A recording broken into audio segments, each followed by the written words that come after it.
एक बार विश्वामित्र जी और वशिष्ठ जी में इस बात पर बहस हो गई कि सत्संग बड़ा है या तप।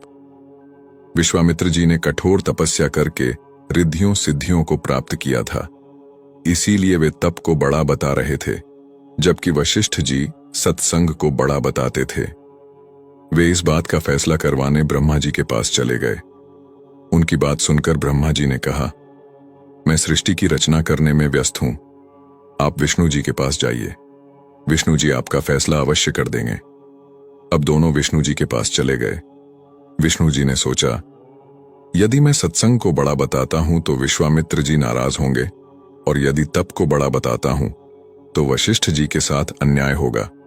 इसीलिए उन्होंने भी यह कहकर उन्हें टाल दिया कि मैं सृष्टि का पालन करने में व्यस्त हूं, आप शंकर जी के पास चले जाइए। अब दोनों शंकर जी के पास पहुंचे।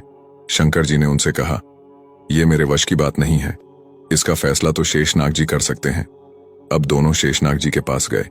शेषनाग जी ने उनसे पूछा, कहो ऋषियों, कैसे आना हुआ?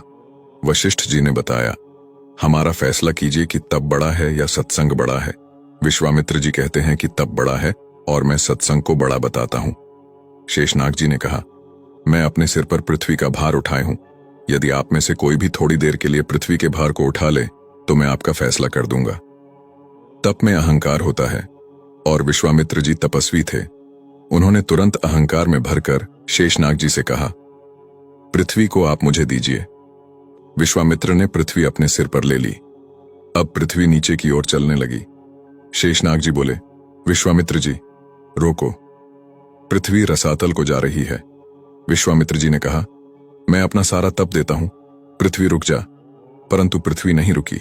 ये देखकर वशिष्ठ जी ने कहा, मैं आधी घड़ी का सत्संग देता हूं, पृथ्वी माता रुक जा। पृथ्वी वहीं रुक गई। अब शेषनाग जी ने पृथ्वी को अपने सिर पर ले लिया और उनको कहने लगे, अब आप जाइए। विश्वामित्र जी कहने लगे, लेकिन हमारी बात का फैसला तो हुआ नहीं है। शेषनाग जी बोले, विश्वामित्र जी, फैसला तो हो चुका है। आपके पूरे जीवन का तप देने से भी पृथ्वी नहीं रुकी और वशिष्ठ जी के आधी घड़ी के सत्संग से ही पृथ्वी अपनी जगह पर रुक गई। फैसला तो हो गया है कि तप से सत्संग ही बड़ा होता है। सीख हमें नियमित रूप से सत्संग सुनना चाहिए।